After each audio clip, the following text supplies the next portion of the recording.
Fuck, I forgot to do something like that. Yeah. Hey everybody, welcome to Ice Cream You Meme. Still working on a tagline for the podcast, but we're a podcast about horror and the internet. I'm one of the hosts, Ben, with me as always. I'm JD. I think we should do something about being the most prophecies fulfilled podcast ever. Yeah. We are. John Oliver has last week tonight. We have last 3 months in this 1 hour. Yeah, we've had the time. Okay, audience, you may not think that we're prophetic. We think we're prophetic because we record and then these things become very in the zeitgeist, and then our episode comes out 2 months later. It is. We have proof of our Google Drive. It has dates. We have the history going on. It might sound like we're just we were talking about that a long time ago. We actually were. We have the receipts. We have the receipts, and we're not going to do anything about it. We're just going to sit here knowing that someday someone's going to come into those things and be you know what? I want to listen to a podcast about it where it starts off someone who is not people on the podcast hit record, and we were surprised we're now being recorded.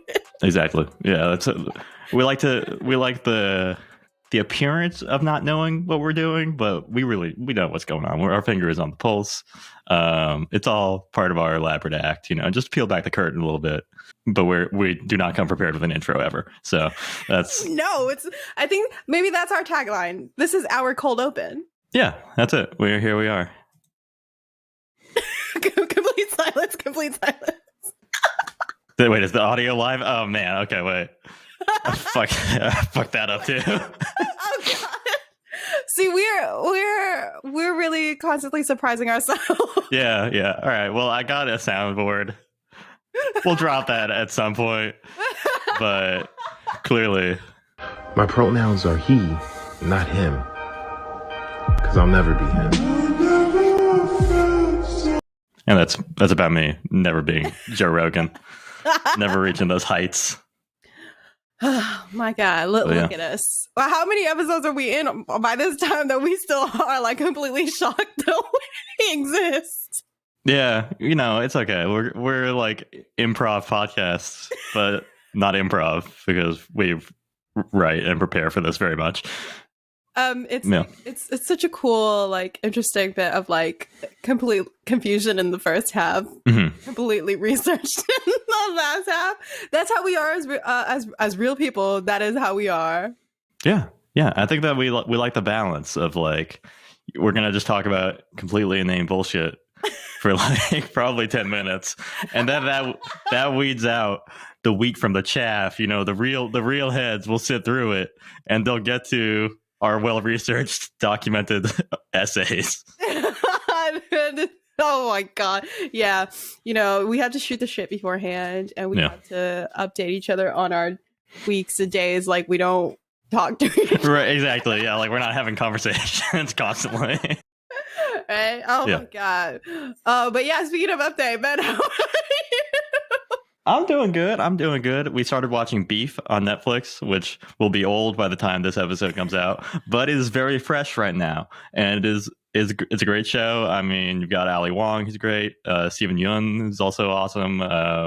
We're still fairly new in it. I think we're episode 3. I don't know how many there are total, but it's good. It's funny. It's that kind of existentialist, angsty. Weirdness and intensity. Are you familiar with the concept of it at all? The concept of existential crisis and being weird, yes. Okay, yes. The show, no. Okay, so basically it's Ali Wong and Steven Yeun, and they have a road rage incident, and they just kind of develop this beef, right? There where they just fucking hate each other's guts. Everything else in their life they don't really have control over, but this becomes the thing that they fixate on is just getting back at one another. And so it's very enjoyable. Ooh, that's a cool concept. Yeah, it's an A24 show, which I think might be their first thing. So, but they're good. Yeah. Okay. Yeah, I think I have seen. Now this is familiar to me. I've seen like the trailer, the poster. The finger, the flip-flops. Yeah. Yeah. So that's interesting. Okay, no, That's a central theme. Yeah, I would recommend it. No, okay, so what? I think I've seen this on Netflix in terms of the description, but the description confused me because it might be wrong, and it was like two musicians battle against each other. This is when when I first read the trailer. The trailer. Why do I keep saying trailer? The description. Oh, Yeah. Hey, Kat. Hachi. Hey, Hachi. she gonna be there, but yeah, it confused me a bit. So I have been operating on the fact that this was like two musicians who hate each other. No, I don't think either of them are musicians. Okay. Ali Wong is like a business owner where she's, I think it's like creative plants, you know, like house plant stuff, like bougie house plant store. And then Stephen Yun is like a general contractor / handyman, but is more kind of like hustling, doing gray area legal stuff to get by. So there's some class stuff going on there for sure. Oh, I feel it. I love that social commentary. I might get into that because I have been recently realizing that I have a Netflix account again. Yeah, you can take advantage of it. I mean, we got it all. We got the Max account, probably HBO Max. Nothing. I feel like aside from Succession, not much going on there that's too exciting though. What is Succession about? I have one of my friends is like super into it. Mm-hmm. She calls one of the actors in it like her baby girl. I don't know what's going on the show. Okay. Yeah, what is it about? Well, I'm sure the baby girl is Shiv, who's the sister, but it's like a rich people Succession. Like the dad's getting older, and he kind of runs like the Fox News of that universe, right? Where it's like very, you know, sensationalized news coverage and very divisive, and you know, he's kind of accused of ruining the democracy of the America in the show. But right, he doesn't give a fuck. And then it's all the kids kind of trying to fight for his attention and approval, and to be like the one who's selected to be in charge of the network when he retires. Oh, hence Succession. Mm-hmm. Yeah. Okay. And did you ever watch Peep Show? No. So it's the same writer of Peep Show, and Peep Show. Are you familiar with that one at all? No.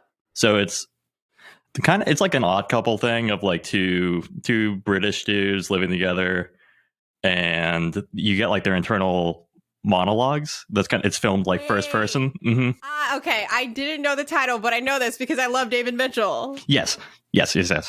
Okay. And so it's the same writer, so it has like this is like more of a prestige show, but it still has his like dark sense of humor. So it's like a great mix of like drama but funny, and very dark, very sharply written. So Succession, very good show. All right. How many seasons are we on? Is this something that JD can watch? This is the 4th and final season, and I think that you could watch it and enjoy it and understand it. It's got a great cast. Yeah, I think you would enjoy it. Nice. Yeah. Okay. Just added another thing to my watch list of ever-growing things. Yeah. Yeah. How about you? Any content or visual culture to recommend? Visual culture. I have just been watching. I've just been trying to create an office atmosphere in the family office, and by way of finding the longest like fucking Twitch streams from people I genuinely like, and then just playing it in the background and pretending like this like buckwild person playing video games is like a coworker. So it's like sound. Okay. And I've just been my brother has been watching this one streamer, YouTuber person, Germa985, since he was like in middle school, and he introduced me to him in like 2020. Yeah. And I have been just in case we haven't started it just yet, for the idea of me and Ben streaming, I have been watching him play video games, specifically in like the horror variety, and kind of like not necessarily like so like when me and Ben play them, we're gonna be cheating and all that stuff, but in the sense that like, is this gonna make me dizzy? Oh, okay. You know yeah, right. So I have been watching his stuff because he's kind of like, I don't know, his like reputation online is like he's insane, he's a psycho kind of thing, but he's just like mythologized by his like viewers and all that. Sure, he's a perfectly normal like cool dude, right? He's like the uncle, like you show him a photo and he's like Oh, I know this. I love this. So he's like in his like 40s now. Okay. And so my brother's been watching him for a very long time. Right. He's pretty cool, and he's my newest coworker. Okay. So that's really all I've New colleague. Cool. Okay. Yeah. I'll have to check him out because I'm not familiar. Yeah. I've been watching his like horror streams and his like out of like context like Animal Crossing streams for like someone who's like in his 30s because it's fun. It's kind of like it's your older cousin or your I don't know. Is 40 like an uncle to us? No, my uncles are like 60. I have some. Well, no, not anymore. I have some cousins who are like in their 40s. Yeah, so he feels more like a cousin to me. So that's what I've been watching just to get familiar with like the motion of video games. Yeah. My brother got me a new monitor that's like 144 hertz. Yeah, I've tried that out. Yeah. So we will see. Today we will try video games once again because we played Phasmophobia last week. I was only able to make it through 30 minutes of it before I had to put my head down and lay down in the hallway because I was going to throw up. So first person games are not on the table at the moment. First person games. Sure. We tried to limit like the movement thing on the thing, but it still didn't work. It was like no matter how how slowly I was turning, I still was like, I'm good. This is giving me GoldenEye again. Yeah, and I think a lot of games, especially like horror games, are built on like fast twitch, like looking around corners and stuff. So I think, well, that's why I'm like, man, let's do horror point and click games. Our stream will be a slower paced. Point and click, no motion at all. Turn off animation. Like I got this new computer. I turned off like all the animation. All the animation on my phone is off. I do not want any sense of getting dizzy or anything at all. Yeah, our Stardew Valley stream will be kicking out though, so don't you worry, y'all. It will be going ham. We will be doing like the night version where like once it hits like 7 p.m. we can be attacked by monsters. It's still scary. It fits with us. But yeah, now that we have kicked off every single person who was turned away by all that content, let's get into it today. We're doing SCPs. SCPs. This is our second episode. Just a refresher on what SCP is. It's like an online wiki/writing community, creative writing, various topics, kind of pretty much whatever you want. Basically, these are like written in a certain style where it's kind of like an intelligence file, right? Where you're like, this is what's really going on with this case. So I think I'll be getting into mine first, if we're cool with that. Yes. Wait. Mine is like short. Yours is short. Okay. Do you want to go first? Yours short as well. Yeah, it's relatively short. I mean, Wow. Maybe is this the quickest episode of my SCP podcast? Who knows? We talk a lot. We'll see. We'll stretch it. We'll make it go. What was our last episode? An hour? It was only an hour and 55 minutes. So this one will be probably a little briefer. All right. I'm sure some people will appreciate that. They need, maybe we're their coworkers. Hi, welcome to the office. We're working today. Hi, yeah, just leave us on. Maybe leave us on repeat and just get our listens up. Yeah. We don't mind. Please. It's all good. You don't even need to know what we're talking about. Just let our voices wash over you. Yeah. If you fall asleep to this, go ahead. We don't hate it. Perfectly welcome. Yeah. Yeah. Then let's get into it. Item number SCP-4898. Object class Keter. Containment is very difficult to maintain. Special containment procedures. The entity is publicly known and has abilities which make it infeasible to effectively contain.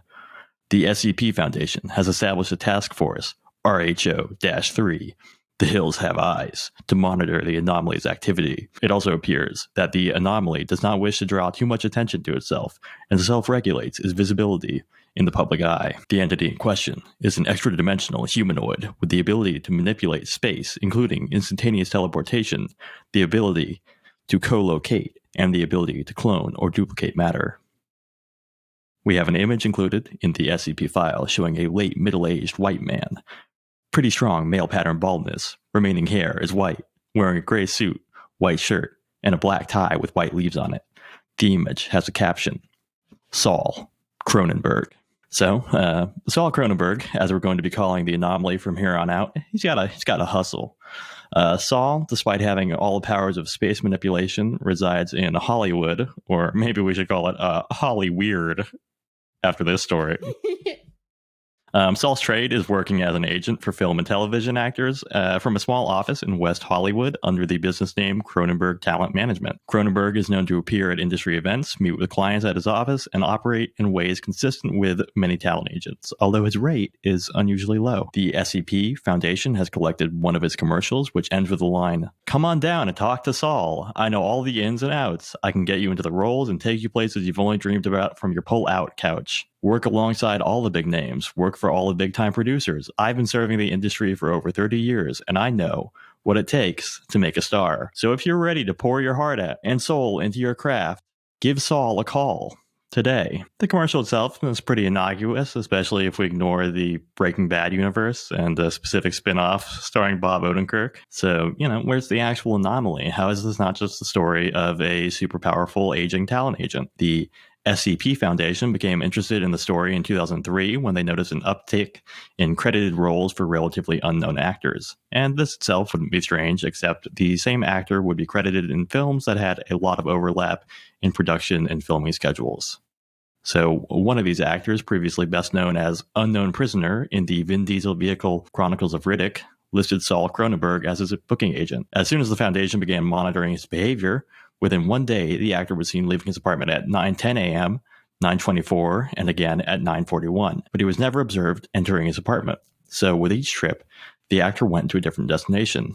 The Foundation apprehended all 3 instances of the actor, none of whom seemed to be aware of the other 2 instances, and after 48 hours in custody, 2 of the instances of the actor melted into flesh-colored goo. The surviving instance was hit with an SCP mind wipe and returned to normal, mediocre life. The researchers noted that the goo appeared to be a mixture of selenium gold alloy and silicon-based organic compound. After this incident, the SCP Foundation tapped Foundation asset and actor David Harbour, known to the world as Sheriff Hopper in Stranger Things, known to me for the crime that was the 2019 Hellboy movie. And Harbour was tasked with gathering information on Cronenberg's methods, business practices, and abilities. So he wore a wire and a concealed camera, and Harbour met with Cronenberg. What happened was a fairly standard meeting between an actor and a prospective agent. Cronenberg tells Harbour that he could start doing, 3 films a year due to Saul's out-of-this-world coaching. Harbour seems skeptical, but Cronenberg tells him that all it will cost is 2% of his paycheck. To which Harbour responds, "And you can keep the lights on and pay staff with 2% of a chump's paycheck?"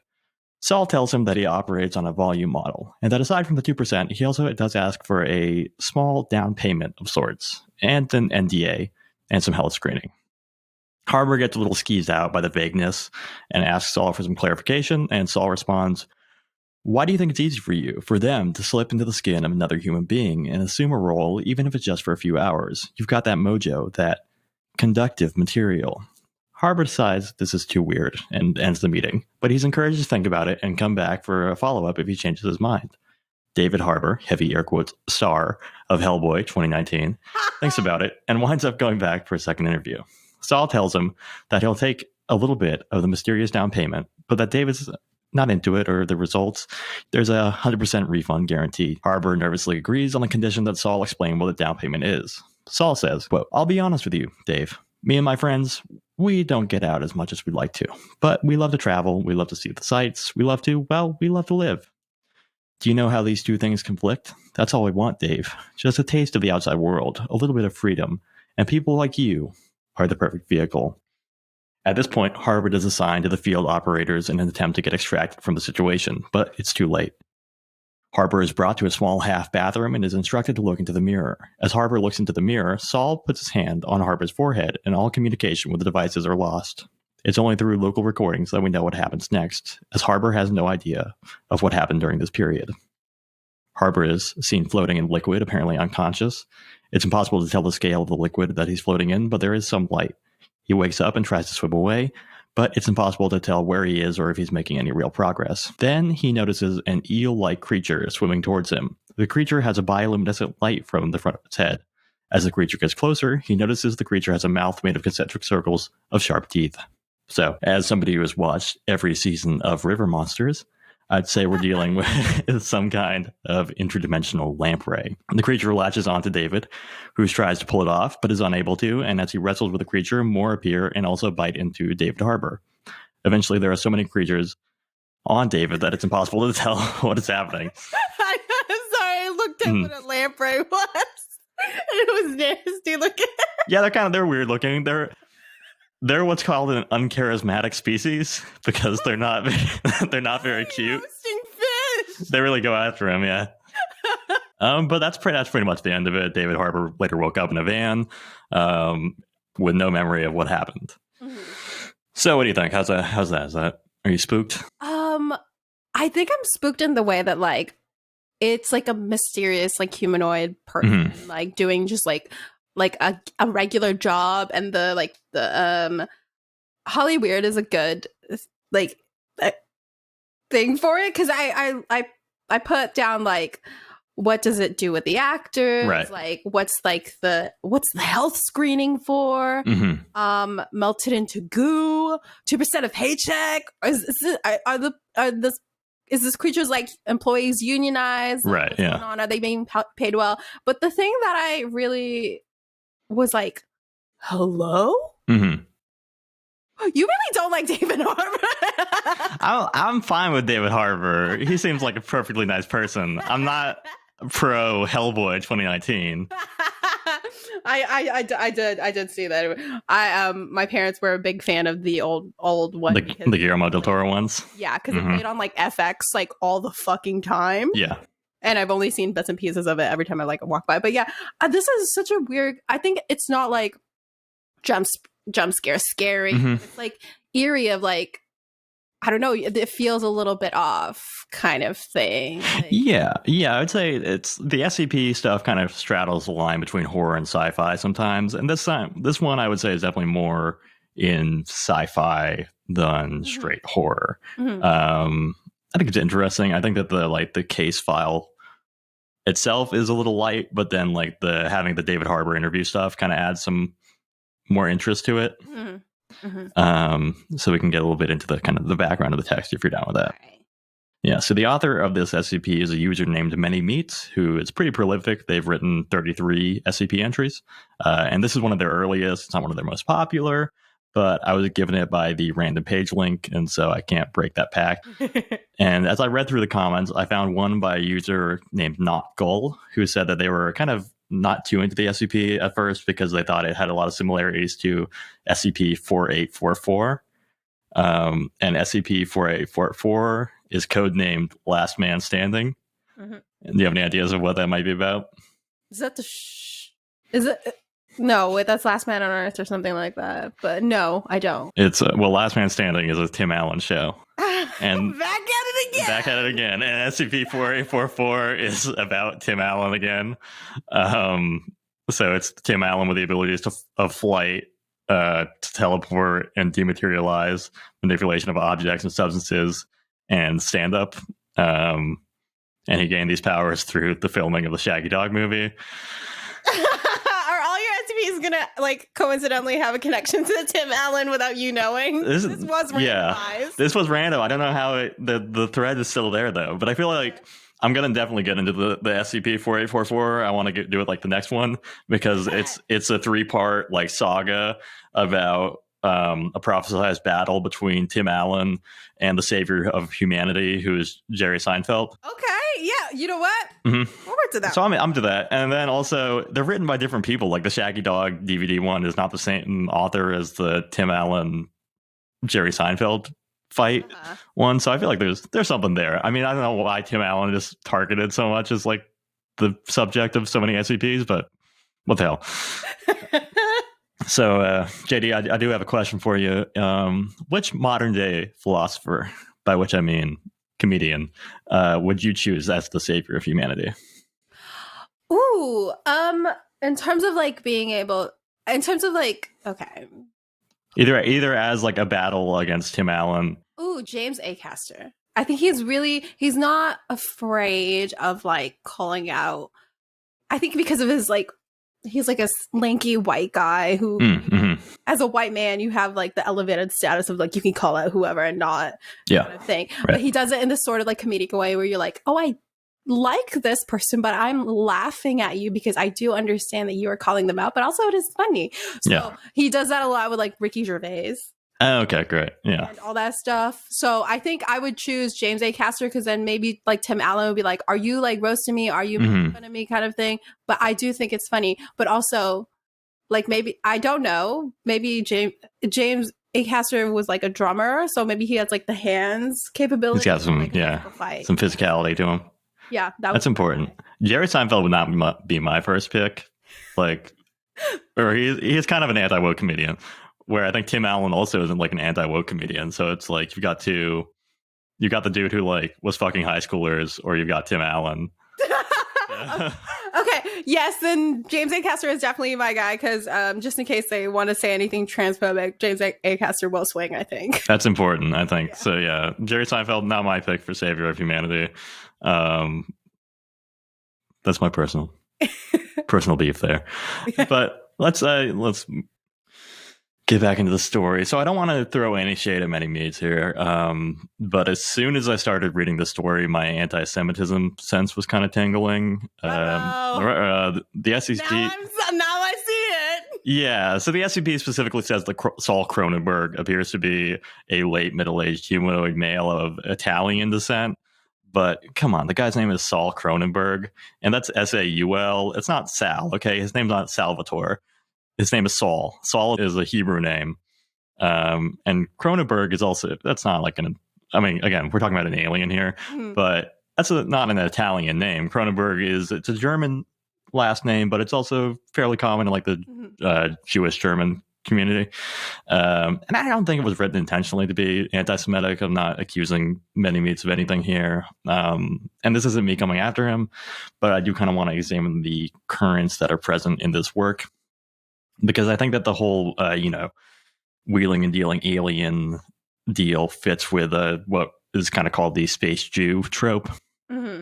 So the name is pretty self-explanatory, but it's a little broader because it refers to any non-human being that embodies and references stereotypical aspects of a real-world racial, ethnic, or religious group.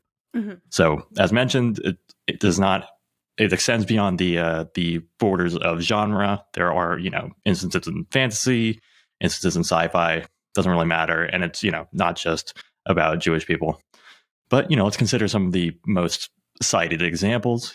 We have Watto from Star Wars, who is a slave trader, very stingy, and wears a hat similar to a Bibber hat, which is favored by Hasidim. And then also in Star Wars, we can't forget the Neomidians, who I was not familiar with, but have like pretty offensive, like just generic Asian accents, and are known for being, quote, good at trade and organization, but also dishonest, greedy, and cowardly.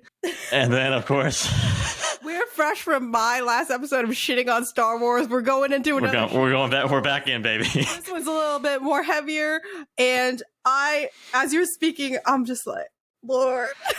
Yeah. The Neomidians, like their appearance, they wear kind of like offensively generic like Asian outfits too, kind of like it's not great. And then of course also in Star Wars we got Jar Jar Binks, who I've seen described as a CGI minstrel show, which I think is it's not great. It's not great. I mean, the list goes on. It could go on just with Star Wars, but of course it's not just limited to Star Wars. Mm-hmm. I was a big fan of the Star Trek series Deep Space Nine growing up, and the Ferengi are one of the major offenders when it comes to this trope. They're a race of money-obsessed merchants. When asked about the Ferengi, showrunner Ira Bear, who is Jewish, responded, "Ferengi are us. That's the gag. The Ferengis are human.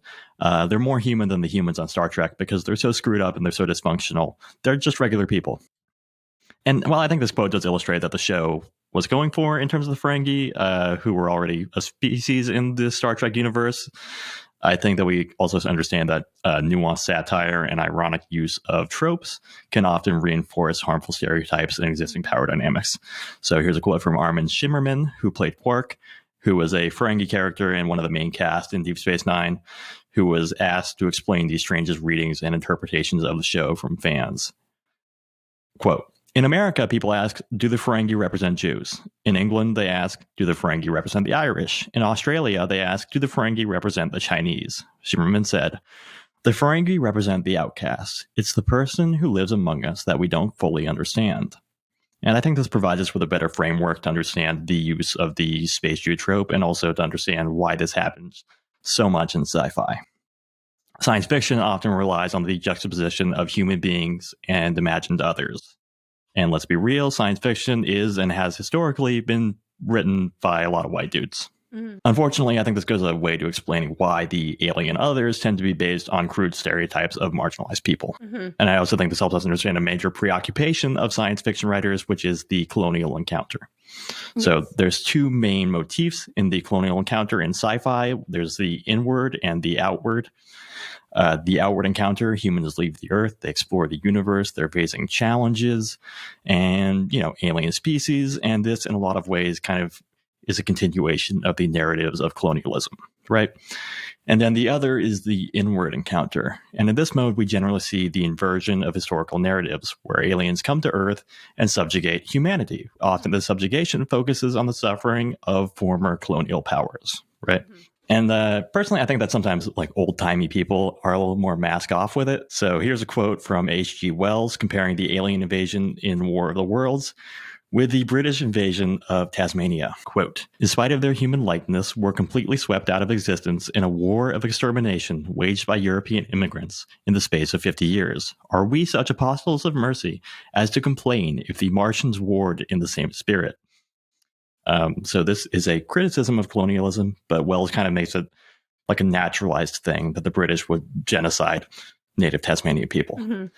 Independence Day shares a lot of these DNA with War of the Worlds. In both cases, the narrative of cultural evolution and advancement. The aliens are kind of presented as these big-brained, frail, very technologically advanced people. This kind of mirrors the narrative that Europeans are more intellectually capable and intelligent than indigenous people they came into contact with. And there are other examples of works that are more directly anti-colonial. So we've got Octavia Butler's Xenogenesis trilogy, which focuses on a Black family's survival and adaptation to an alien invasion, where the aliens come under the guise of saving humanity from its self-destructive nature. And there's also Gwyneth Jones' Illusion series, where the aliens come as traders and gradually terraform and exploit the planet, ignoring the desires of humanity. So yeah, are you familiar with either of those works? I have not, but I am familiar with the critique of the whole alien invasion thing, where it's the fear of being taken over, subjugation, and all of that stuff, where it's you have to imagine it in this way. What would you do if aliens had come to Earth and done where it's historically a whole bunch of cultures, ethnic backgrounds, races have experienced that. Have experienced this. And as a white person, you have to imagine it in the sense of what if aliens took over? Well, we're historically we don't have to really imagine that because that is the thing that happened. So you're oh my God, what if they take over our language? They kill us and all this. I mean, you're just yes. Yeah. Imagine that. But I think that there's also so I think that reflects a large societal anxiety, right? But there's another aspect of the invasion narrative that I think also kind of reflects white people's anxiety, and that's the narrative of infiltration, right? Yes. Yeah, and this is less of the direct confrontation than it's the invisible enemies, and rather than humanity or a nation, it's oftentimes the body that's at risk, right? And I think that this fits closer with SCP-4898. So the question becomes, whose body? What is this idealized body? Where do these anxieties focus? And I think that in our neoliberal Western culture and, coming from colonialism, the idealized body has often been that of a white, cisgendered, heterosexual male. So David Harbour. In these narratives, the idealized bodies are often served as metaphors for the health of humanity, which in turn reinforces the ideals of whiteness, maleness, and heteronormativity. So it's these alien others that seek to corrupt or break the boundaries of these idealized bodies, right? And it requires vigilance to preserve the sanctity of these strong white men's bodies. And like most concepts and values, this idealization comes from colonialism. As Europeans invaded and colonized areas, the rationale that they were civilizing, quote unquote, the cultures required differences in bodies be emphasized. And this obviously included skin culture and physical features, but it also included how people used their bodies, right? The way that we walk, the way that we talk, the way that you eat, the way that you blow your nose or take a shit became part of this moralizing crusade that emphasized control. And control of the body and control of people's behavior became increasingly important. And in particular, there was a need to ensure that the enforcers of colonial policy, namely white men, did not degrade themselves by acting like the people they were supposed to be superior to. Now, fears about race mixing developed with this ideology for sure, but I think what's kind of interesting is that this is also where like the no nut movement, kind of the seed of that came from, pun intended. Because this is like where the idea of like masturbation drains men of their virality and strength. And it's based on this ideology that you have to like control and contain like your white male rational body, right? It's an ideology that wants to view white male bodies as separate from the world. They're self-contained, they're more rational, they're higher beings with their bodies completely under control. And so because of this control, the borders of the body and the rest of the world have to remain strictly defined. And that means no coming. No nut. I'm gonna come. Not okay. So You fucking bastard. I know that's pretty shocking. That's already. It's like no. It's no wonder why people are afraid of technology. Technology. Oh god. Yeah, even the greatest of us sometimes have to do it, and it's horrible. Now, of course, there's more inclusive conceptions of the body. I would recommend looking into Deleuze, look into Guattari, Giorgio Agamben, or Donna Haraway if you're into learning more about contemporary conceptions of the body.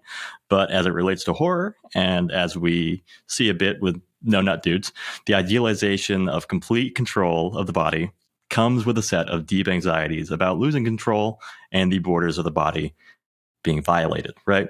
If jerking off is seen as a huge failing, imagine getting your body taken over by aliens. And when we have David Harbour swimming in space goo, this is kind of the first violation of the body's borders. Mm-hmm. And slime is often kind of a requisite in these stories. So here's a quote from Heidi Lipp about slime. In its slippery liminality between body and environment, or body and body, slime troubles inner and outer borders, resisting classification between the self and other, forming instead a third thing, a zone of contact. So, within this slimy zone of contact, we have David Harbour, overwhelmed and seemingly consumed by alien lampreys, who are in fact using him to reproduce, or at least to shapeshift into duplicate David Harbours. Mm-hmm. And if we think back to what Saul claims his alien friends want, we can understand that the motivation is not destructive, but assimilative, right? Saul says that his species is after, quote, just a taste of the outside world, a little bit of freedom, and people like you are the perfect vehicle. And we know that SCP-4898 creates mimics of actors. And if we think of other sci-fi, particularly Invasion of the Body Snatchers, I think we can see a parallel and develop a framework for understanding the threats of these reproductions. So here's a quote from a thesis by Rosalind Diaz. Quote, the pod people's uncanny ability to shape themselves into almost perfect facsimiles of straight white protagonists recalls queer practices such as drag and camp, which hinge on mimicry. The threat posed by the pod people draws out the anxious desire of heteronormative subjects to distance themselves from such queer reproduction with a difference. Queerness's mimicry of heteronormativity results in a form of reproduction that exceeds and undoes reproductive futurity. And as these themes are, we have a racialized entity, right? Reproducing asexually, breaking the boundaries of the body, creating mimics of white male bodies. So, is this horror? Let's end by considering that this operates as an exchange, right? These are not pod people invading and taking over, right? Saul is working with people. To my mind, it can be viewed as a mutually beneficial relationship. It's symbiotic. It's not parasitic. The aliens get to live in public, and there's no lasting scars or trauma from the procedure, and the actors get more work and a greater chance of success. So maybe this is not a story of fears of corrupting bodies, but about the possibilities that arise from opening bodies and from conceiving of bodies as part of a larger, more interconnected system. But David Harbour did make the 2019 Hellboy, so I'm going to say this is a horror. I had to get it in there. I had to one last dig. Oh my god. Okay, that does. It's like when someone's like, "Oh, it's not that deep." Yeah. I think of like instances like this. Of like you do think like at first, I could have just read this and I'm like, okay, that's really interesting invasion of the bodies. I don't know what's going on. Mm-hmm. Then you like look, like pull back and go, what if it was that deep? Yeah. Oh my God. Yeah. I think in terms of like the end really answered like the idea of like, well, through all of this, if I had just read it by itself, like, what does it do? Like, what does it need for it? Like, what does it want? Kind of thing. And like towards the end, there's a lot of like potential answers for there. Yeah, I mean, it's that's pretty much the only reason given in the text itself is that the creatures want to be able to live as people, basically, and get outside of the tank of goo. And that's pretty much it. I mean, yeah, Saul wants to make a living, I guess. Yeah. Do you want to get a job? Like, there's so now that you're like it just like a taste of humanity, just like as like. I'm cool with being JD. I'm cool with being this like queer Asian non-binary person. Like, but what would it be to make that easier? To co-opt like an identity? It'd be like to go out there and not feel like someone's gonna hurt me and that I'm not in danger by like presenting as who I am to the realist me, right? Right. Yeah. Like, what does it is there a case where I could put myself in the shoes of this creature and be like, yo, for all of this, could I just like where can I just be like Karen for a day? Can I just like like, step into the world as like a confident person who knows that like any move I make is not going to be questioned because it is in a body that is like normal. It is like regular or like seen as normal, regular. This is like a cis body of a man who's never going to be questioned. So if we did like a body swap film of like JD's Puppet Master's Ben for a day, that's like. By the end, I'm like, okay, like, what is this personal breed for me? Like, it becomes less of a horror at that point. Yeah. Where it's more like, just a taste of freedom? I get it. Yeah, I don't. So I feel like, it is like a very sympathetic, like, I don't think the aliens are the bad guys in the story by any stretch. It seems to me just like a relationship of mutual benefit. And you just want a job in the capitalist society. You want a job. Yeah. Right. The David Harbors of the world just want to work, and the others just want to get by. Like, it's all just people want to live in this fucking planet. Yeah, we just want to fucking exist. Get up another day and do it. That's it. It's not a huge ask, really. Yeah. It would be like, it's not that deep, but it is deep. That's it. I think that's a great reading. Very informative. Thank you. Yeah, I think it is very interesting that like your end comes towards like, is it a horror kind of thing? Because mine is like, is it scary or is it just like the way that I'm reading it? Yeah, I think that's the fun thing about SCP is like there is a lot of freedom to kind of write in tonally however you want. Like they don't all have to be these like big scary monsters in the hallway stories. Let's move on to maybe something that is not a big scary monster in the hallway. I also found mine by way of hitting random and it weirdly enough it touched me immediately. I am usually the person that my friends ask for like headphones and audio recommendations. I'm not an audiophile. I will not have a $500 set of headphones, but I love my headphones. I like having a multi-use headband and earmuff, keeps my ears warm, covers my ears. And it like, I found that it helps me like focus on my tasks a lot more. And like zero in and like really captures my head and says, you're fucking doing something, right? Yeah. And the headband is very useful for when I have like an eczema flare up and my hair can't touch my face. Oh, you just kind of. Yeah, because sometimes my hair is bigger than my whole head. I had to blow dry my hair today to make sure that it wasn't puffy, right? Yeah. Yeah.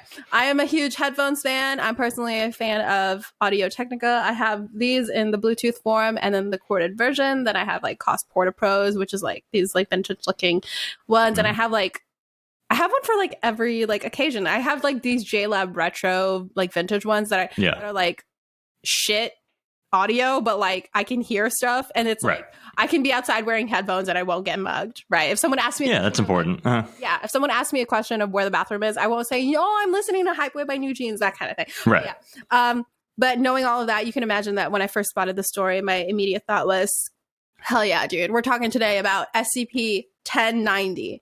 Not to be confused by your tax form, your 1090. Hoping everyone by now has filed their taxes. Yeah, well, this comes out in August. You better have. You better have, because IRS don't play. We're not IRS. We are simply telling you to go do it, please. Okay. But 1090 is written by Prolific, which is fun because you also use the prolific writer. Written by prolific SCP writer Florida Apollohia.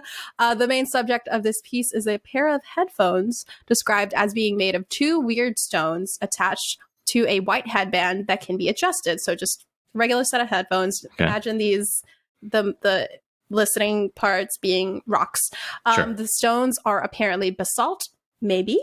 Which is an interesting thing because according to Caesar Stone US, basalt is pretty fucking tough and difficult to shape. Yeah. This is interesting because the findings for the SCP files say that they are completely baffled as to how the stones are attached to the headpiece for 1090. So some fun geology facts for you there. Okay. It's a rock fact. Rock facts. Rock. That's a fact. It is classified as safe, meaning that it's primarily contained and they sort of know how to deal with it should anything happen. It's stored in a regular headphone case, which is, Ben, something I did not even know that was a thing, that you could put headphones inside of a case. I've never done that. Yeah, they just kind of freeball. Yeah, it's advised that this pair of really fucked up, creepy earmuffs are stored away from other audio equipment. So there can be some sort of interference. Like you're back in the old days and you're getting a text and you hear through your radio oh god, that awful sounds. Yeah. We're really dating ourselves out here. From the look at the depiction of it, it kind of looks like a set of like those Apple headphones. The silver ones at least. It seems like someone at Apple was a big fan of this SCP because it really is, image-wise, truly giving $500 headphones that won't work, that do not work on people who have afros, rendering it completely fucking useless. So great job, Apple. You don't even work on people with afros. Like this is sounding kind of more and more Gwyneth Paltrow-y as we go along. Oh my god, Chris, we're listening to your crystals. That has to be headphones. That has to exist. It's gotta be, yeah. Okay. But now that I've told you about it, what does it do? The general idea is that when you wear these headphones, you'll have some sort of like audio experience, not tied to any sort of MP3 player or device. So it's just a set of headphones. There's no cord. It's not Bluetooth. It's nothing. You're just getting all the sound from the Bluetooth, from the headphones itself. The sounds can be pretty varied. They, from the logged experiences of the experiment, it's gone from like creepy children's choir to the person saying Hendrix in a fucking mirror house, then badly played string bass. The experience is unique to every person, so none of the sounds are presumably replicable. Yeah. The sound experience is just like weird and doesn't immediately create chaos for the person listening to it. So you could hear something and you're like, okay, so I heard people screaming. Nothing else happens to you afterward. However, in one of the logs, it's noted that one of the test subjects died while doing something redacted. And the logs note that prior to the subject's passing, they were really hankering to listen to whatever SCP-1090 was playing for them. So they were like, I need to listen to it. Right. And then they're dead. Another log showed that two subjects experienced a very horrible horror earworm. So the sound that they heard through SCP-1090 was constantly playing in their heads, even after removing the headphones. So it's like a really horrible version of Boy's a Liar, which is a fantastic earworm. This is something you want stuck in your head, right? So, okay, now that you know what SCP-1090 is about, let's get to the meat of it, right? What makes it scary? Is it even scary at all? Just like, Ben, like, is it a horror? So, Ben, for you, if you put on SCP-1090, what is the worst thing that you think you might hear? Because personally, I think it's every time you repeat some sort of fucked up thing that someone has said online, and I have to listen to it, just like last week's fucking Sonic XE fucking moment. Oh my god, it was like, that was my personal 1090 moment. Yeah, what would experiencing you hear? It doesn't have to be scary. It can be anything at all. Like anything I don't. Yeah, stuff I don't enjoy listening to. Laugh tracks. I think like just like the sound of like canned laughter really grates on me. So I think if I just put on like headphones and it was just like constant like pre-recorded laughter, I think that would I'd go Joker mode pretty quick. I'd be like, ready ready to fucking snap, I think. Oh my god. Yeah, because yours is more of like I'm ready to snap. Like, but for me, like if I put on my headphones and I'm like hearing laugh, I'm like, hey, laughing, because that does get a little bit creepy, like out of place laughter.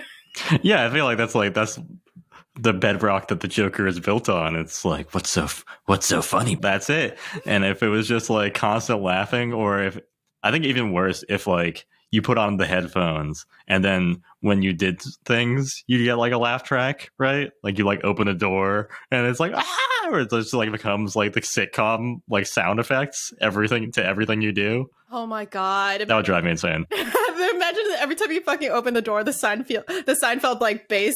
Yeah, the slap bass comes on. I'll be like, please stop, take it off. But yeah.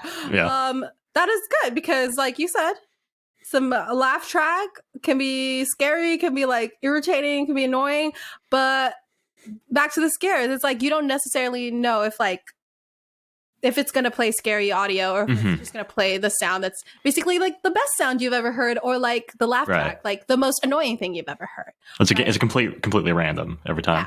Yeah. So like that's the thing, right? You don't necessarily know if someone talking about like I heard wind chimes, like you don't know if that's bad or not to the person. Someone said it was just woodpeckers pecking like at least 20 woodpeckers, and that doesn't necessarily imply bad. Maybe it's just like annoying, right? You don't want to sit there and just hear like the whole time. And we have this whole bit where the person talks about like listening to the sound and then not necessarily like the sound being scary, but like listening to it, they get a feeling of dread when they heard what was coming through the headphones for them. And then there's another one where like it's the subjects are begging to listen to whatever was playing, right? Like I need to hear like what is that melody thing, right? It's just a couple of experiences, and it's like, what is that melody? That one. Fuck off! I saw your face, and I was like, wait, why is he smiling? I was so ready. Fuck up. But yeah, surely 4 poison Skittles in a bag of 100 wouldn't make you want to put it on, right? Sure, yeah. Right. But for me, it's like I think how I'm reading this whole thing is that I'm getting like an inkling or a sense of fear and creep from it, not knowing whether I'm going to hear a scary sound or just like my brother mumbling to himself while he plays like it's like it's a good range enough of confusion where for me I'm like, is it worth it trying to see if like it's like the mere thought of hearing something scary or fucked up is enough for me to make me say like no, not worth it. Yeah, right? Like even if it's like a slight possibility of hearing my sweet husband Park Sam, formerly of K, tell me that I'm like his perfect man, I still would be like, but what if I do hear like someone getting stabbed, like juicy sound of like, you know, it's not worth it for me. But with all that being said, right now, let's talk about audio horror, right? Okay. Why would the suggestion of a scary or horrible sound coming from a pair of mysterious headphones even be scary? Let's pull back from that for a second and go for some audio horror. Consider some of the... Oops, I lost my line. Consider some of the horror movie sound greats, right? John Carpenter, the waterphone, the theremin, and that wobbly sound you hear in a lot of like sci-fi thrillers from the oldies times. Right. Like, what makes them all scary? We're going to hang out now in my favorite place, which is audio composition space. Let's first look at the evolutionary use of sound, right? Sometimes what we cannot see, we hear first if you are someone who is hearing, right? We can be limited by sight at night, you know, go like this, we can't see nothing, right? And limited by sight at night in locations with a lot of grass and trees. You don't have like the visuals going on, or if we just don't have sight in general, right? So what we can't see immediately, we can hear, right? Sight is dependent on light and the interpretation of it. And our eyes can move at least at like 1/100th of a second. But baby, according to neuroscientist Seth Horowitz, and just about everyone who knows it, you can hear anywhere from like 20 to 100 times faster than you can see, right? Oh, wow. There's also the thing where like you can sense, like for some reason, if you're sitting in a room and someone very quietly like walks behind you, even if you can't see them, you can sense them from, because sound is not just by hearing, right? It's a lot of like movements as well that you're feeling, kind of thing. But that sort of thing can help with creating the sounds of horror and sci-fi, taking advantage of soundscapes and outright eerie music. Music soundtrack in a movie without outright showing you something scary can imply or generate fear with the sounds that are playing, right? Sure. Put yourself in this place, a jog through a forest. That's completely fine, right? You're like in the morning, you're just walking, you're just running. You're probably listening to like depending on the people who are listening to me speak, you're probably listening to some K-pop kind of thing, right? Right. Like a lot of folks do it, right? They run alone, but consider now a jog through the forest and you're listening or hearing like off in the distance, like stabbing violins, haunting synths, slow tinkling keys, right? This might not be the best thing to play while you're running through the forest because you're now feeling the sort of like, hello? Might inspire you a little bit, though. You might be like, I got to get out of here. Yeah, you run faster, right? See? Like, that's also like the sound thing where like you hear this sort of like haunting thing and I might be fucking terrified, but you might be like, well, I got to get out of here. Like, this is what it's signaling to me. So like where I, as a person, if I was running through the forest, would never do that. But if I could and would, I would be listening to like Twice's Moonlight Sunrise as like a fun run song. And you might be listening to something from John Carpenter's Halloween 3 Season of the Witch. We're diverse individuals kind of thing.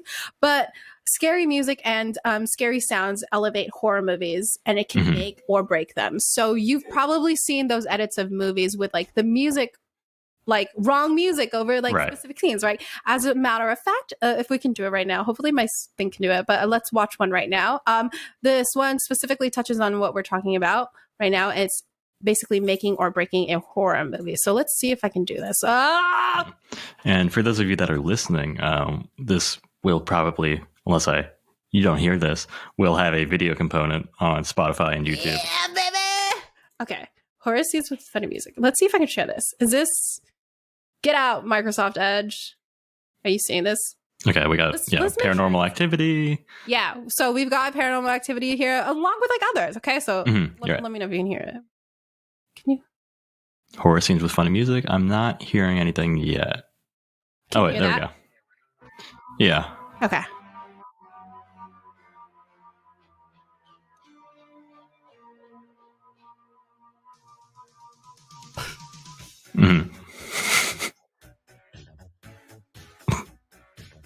Okay, yeah, that's pretty.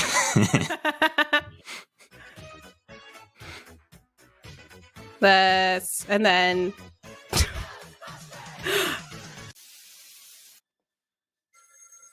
it's a scream. Yes. Yeah. Okay. Several. Oh, shit.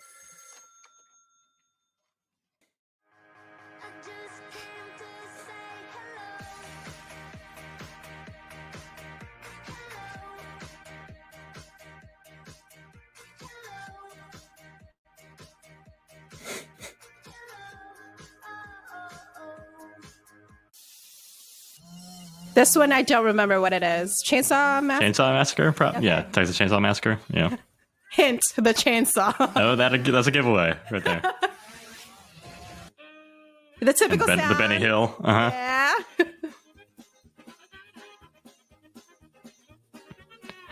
This is kind of like the counter to like the literal music videos. Do you remember those videos? Yeah. Yes. Wait, is this where was it? Okay. And then we have Halloween. Literally, when I was watching this, I was like, "What movie is that?" Okay. Jamie Lee Curtis. I love this one.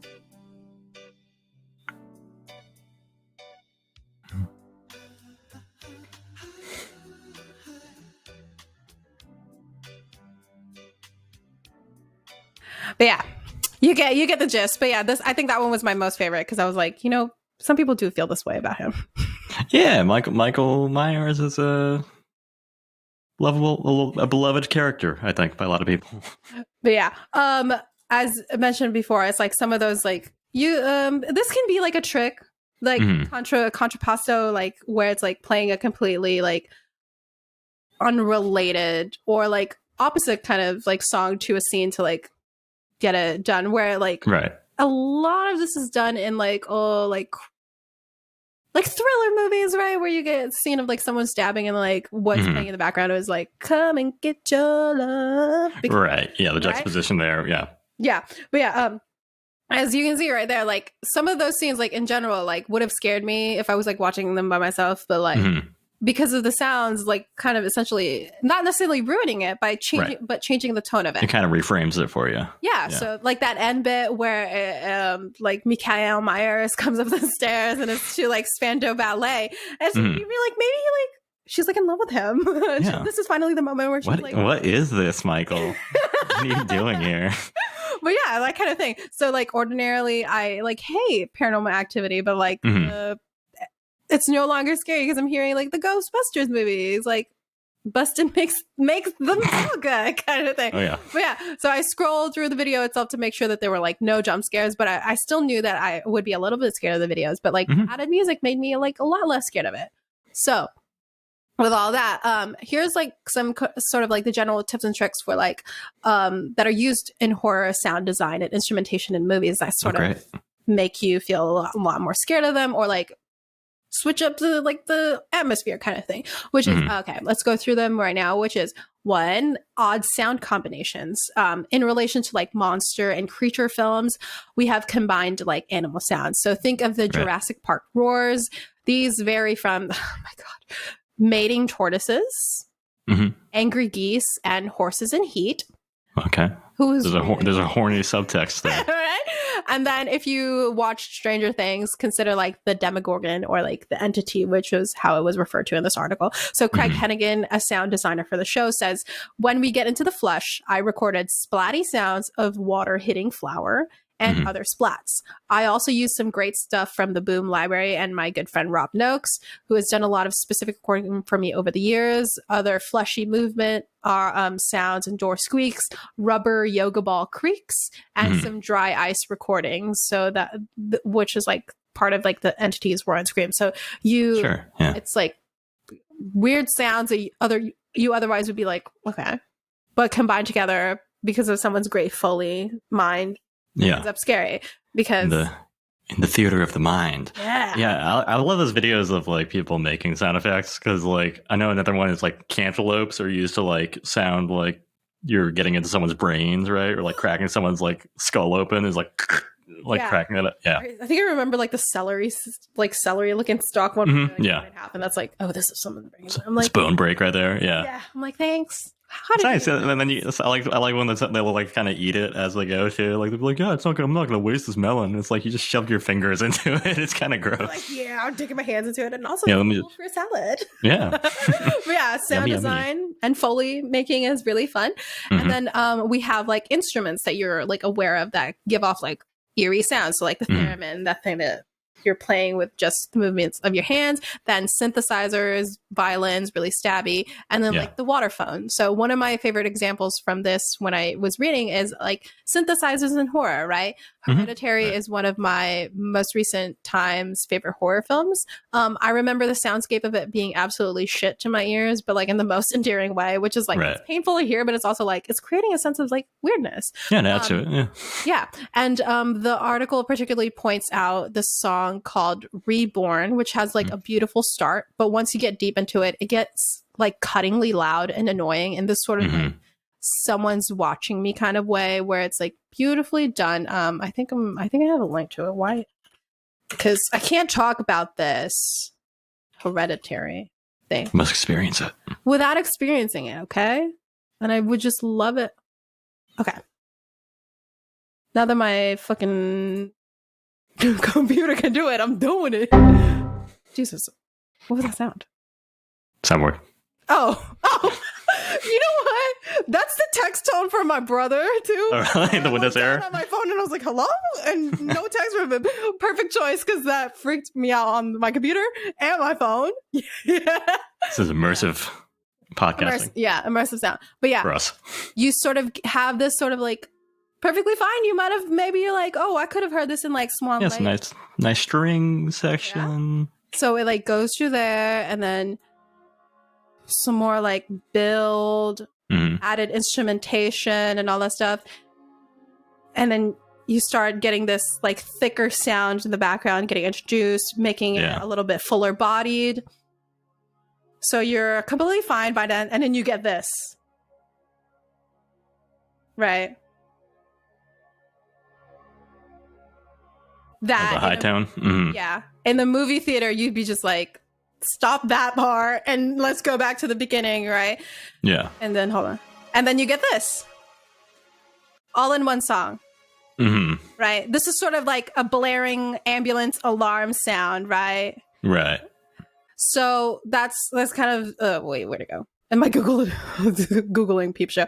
Okay, stop. I almost pressed leave. But so Reborn itself, like you've just heard, it has like this beautiful start. You get deep into it. It gets very cuttingly loud and annoying, and this sort of like stop kind of thing where it kind of mimics the movie itself, where it's like this kind of easy creep. You're kind of just like, oh, this is a devastating moment. And then you start the slow build. Yeah, the slow build of like the more thicker sounds getting, and then after you get to the part where her head goes, that's kind of like the stabbing sharp synthesizer sound. So the synthesizers really go ham in the sort of like stingy horror that you know from like John Carpenter's soundtracks, or if you're a bit younger, perhaps like the newer Halloween movie soundtrack or like Stranger Things. So you can then combine this with elements of like music composition, such as like dissonance, musical texture, and dynamics. So how does dissonance create tension? How does musical texture and all of its layers, like we've heard before, which is like this tinkling like bell kind of thing, soothing Swan Lake-ish, and then you get this sort of booming sound in the background and then stabby synths. How is that creating a sort of creeping feeling to you, right? How are these chords and notes played? Is it like a long droning sound? Is it stabby like tinkly, like where you get like a lot of Jordan Peele like soundtracks where they'll have like the creepy, scary version of like a well-known song? How is it like, consider how it has changed into this creepy song. It's become this short notes, creeping slowly kind of thing, right? Do you get like a stabbing violin? Is it pianissimo or fortissimo, which is getting very loud and then it's like quiet, right?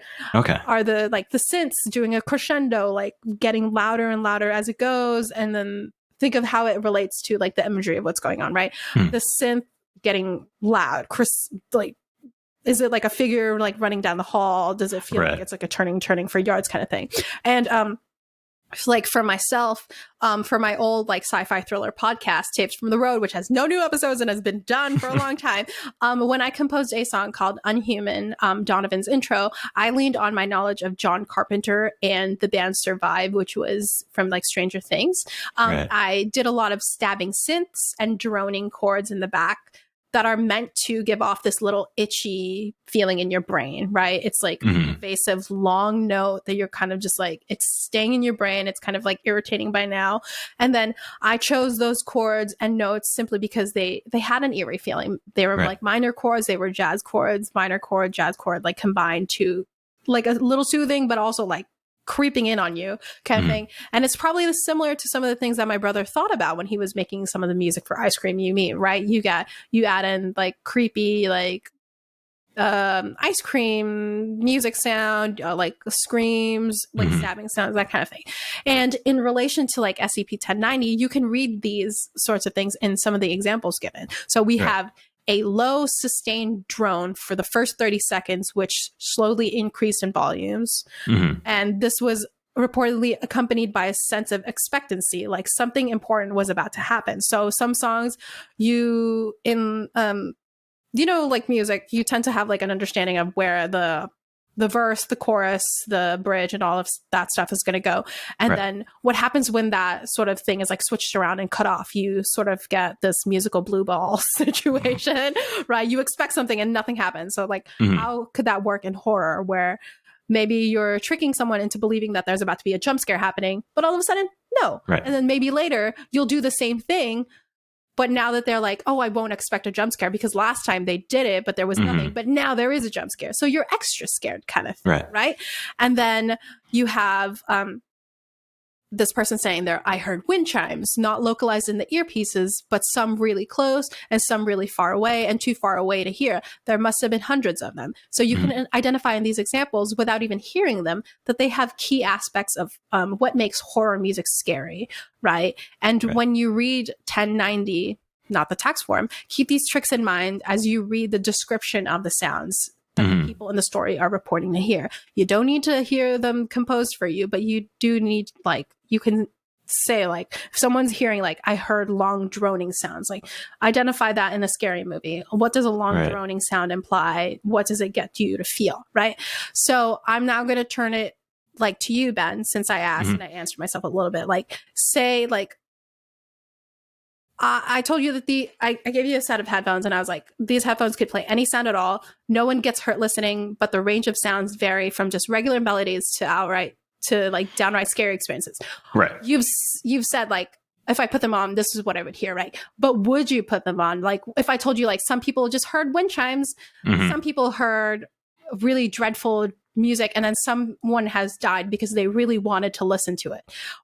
Would you put them on? Like, are you letting those 4 poison Skittles ruin the bowl of Skittles? Like, what? Yeah, I feel like, is there like a gold Skittle? Is there like an audio experience that's like so good that it's like worth the risk, or is it all kind of just like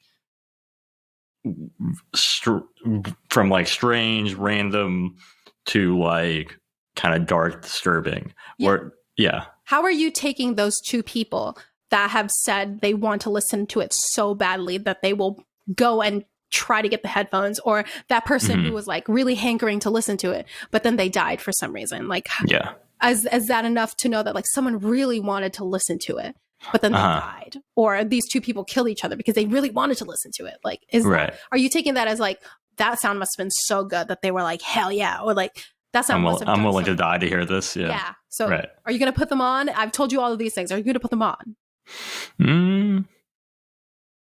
I think, I'll put them on. I'll give them a shot. I mean, you know, we're kind of, we're in the audio medium. Obviously we're creating things like that, you know, like this episode, you never know. Are your ears going to bleed? Are you going to hear the most divine hot takes on the internet? Yeah. So you got to take a gamble. He's gonna risk it, so you guys. He's about that life taker. Yeah. As I'm wrapping it up, I'm gonna leave a very strange note and tell you about this is as real as it can be, and it was like the strangest experience I've ever had, and I have repeated it so much that I know it's a memory, but I don't know if the feeling of horror of it is because of like how much I've told it. Right. So let me tell you a story about a Spice Girls cassette tape that I had as cool. I don't even really know if it happened, but it feels so real. And I can tell you exactly what the sound was and what it was and where I was sitting. So I remember the setting being, I'm sitting on the floor and I'm leaning on a couch in a living room somewhere. The background is green, mint, and blue. So I'm pretty sure this is still when I was a kid in the Philippines, because like one of our living room areas was like this very blue, Tiffany blue room, right? And I remember playing a Spice Girls tape and just letting it run through the end, and then like just to the end. And then for some reason, once again, I'm not sure if this was real or if I was just like on the very edge of sleep and wakefulness that I heard this. But I started hearing screaming and things falling as if there was some sort of earthquake happening. And I was listening to people react to it and run around. And with this audio, I remember being able to see as well. The light in the room was purple, and there was like metal racks of stuff and things were falling on it. And I remember it happening so well, like the sound and then seeing it.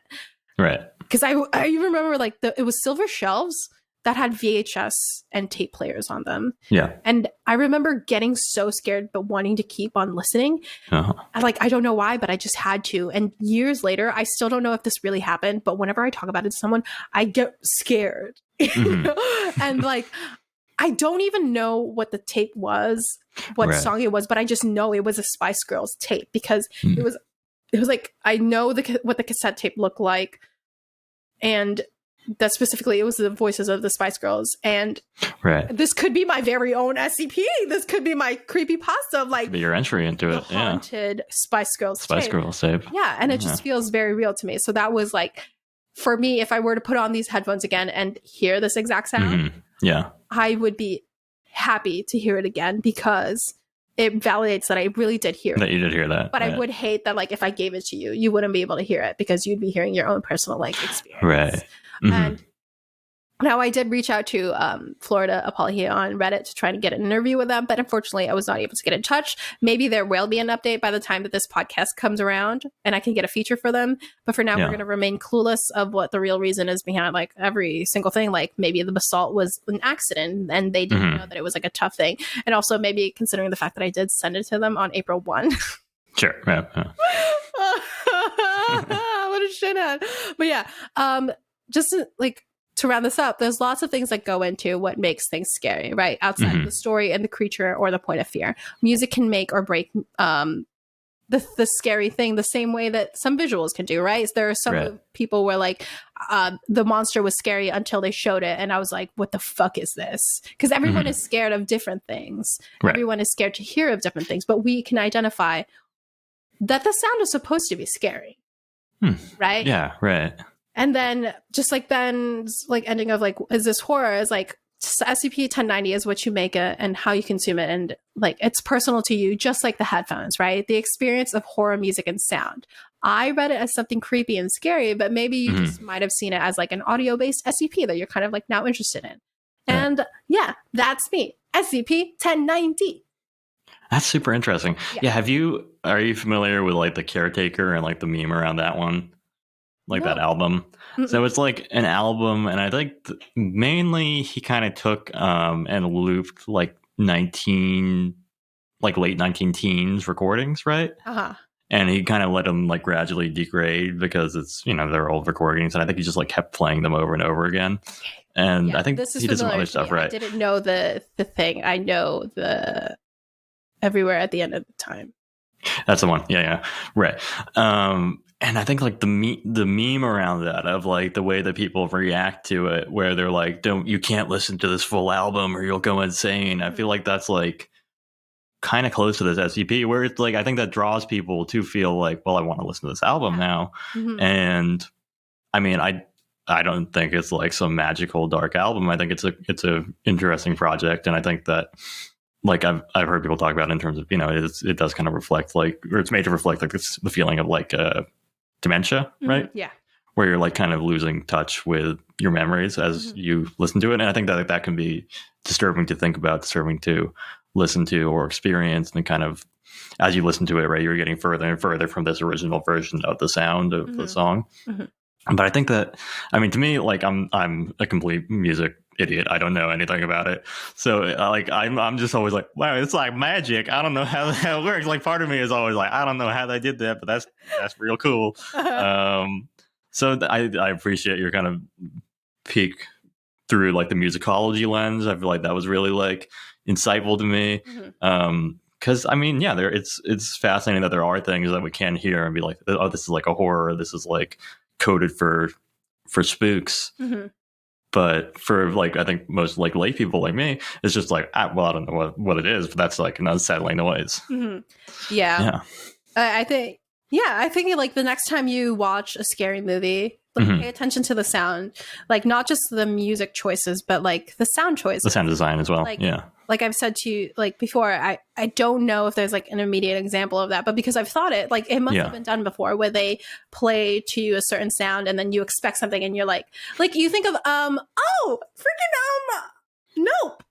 Right? The children alien like thing, it scared me because like one, the atmosphere was scary and the music going on was scary, and then like I get jump scared and it's just kids in like alien costumes, right? And then Nope was like one of the great examples for this kind of thing. So if you rewatch Nope, or you re-listen to the sound of Nope, or if you call back to the sound of the alien of Nope, you like hear and kind of know that like there's a great video on like how Nope like confuses you and music and sound wise, where it's like, why is the sound of the alien passing by or off in the distance scary. It's because Right. the sounds in it are familiar to you, but they're being used in a different way. So the sound of it is people screaming in joy, screaming in pain, screaming like they're on a roller coaster, and they're all combined together, and you hear horror sounds. And you're now hearing this thing of like, you can recognize sort of like the joy screaming of roller coasters, but also mixed into that is like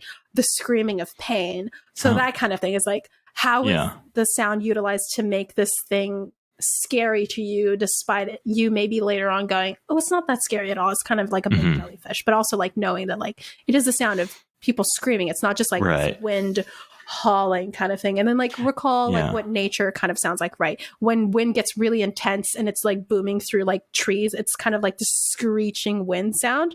And like that's a normal like natural phenomenon, but like, why is it scary? Because it reminds me of people fucking screeching and screaming. Right. Yeah. And I think with Nope, like the sound, like you were talking about, where you kind of, you can hear things first, right? And like in Nope, it's like this precursor to seeing it, and seeing it in, spoiler alert for Nope, is like the thing, right? It's kind of like a potentially metaphor for like the society of the spectacle that we're drawn to seeing, but we're alerted to it through sound. Yeah. You hear it before you say, oh, okay, that's cool. That's very cool. Okay, that's so next time you're watching those scary movies, don't just think of like, why is this like, oh, this is scary. Oh, this is compelling information. Like the sounds that you're hearing, like, why is it scary to you? Why it's like around the corner. Think of how the person in the movie is, the character in the movie is using sounds, right? Think of like A Quiet Place. Think of any scary movie where it's like they're being chased and stalked by someone. Like, how is the character using sound? Like they're hearing for movement, they're listening for this, but how are we receiving those sounds as like cues of like a scary thing is about to happen or something, some person is about to die, kind of thing. But yeah, sound, that's cool. Love it. Very cool. The world of sound. Yeah. Beautiful stuff. And I have one more sound for you if you'd like to prepare yourself. Mommy milkers. Sorry. I'll pull that one just for you. I knew you were going to hate that. Thank you. I do love hearing and experiencing mommy milk as a sound. God, when you fucking did the what the fuck you did that, I literally was like, you have to keep going. You can't. Which from coming or Yeah. I was like, you have to keep going. You can't fucking keep laughing. Oh my god. Soundboard is about to be this is the moment where we completely fall off the map. Just welcome to DJ. What was it? We still have to get our DJ name. We have to get our DJ square. Yeah, we have to get our DJ like soundboard sting so that we can get the intro. We need to look at that one TikTok filter that's like people using it like, why am I single?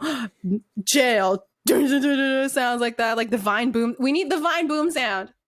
I'm pretty sure I have. Oh my god. Where Bring is it it? on. Yes! Yes, I got it. I got that. Well, I have a lovely selection that we'll be getting into. I also have the entire Bing Chi Ling John Cena thing. Yeah. Oh, I believe. Maybe consider now. Like, what is that Vine boom sound?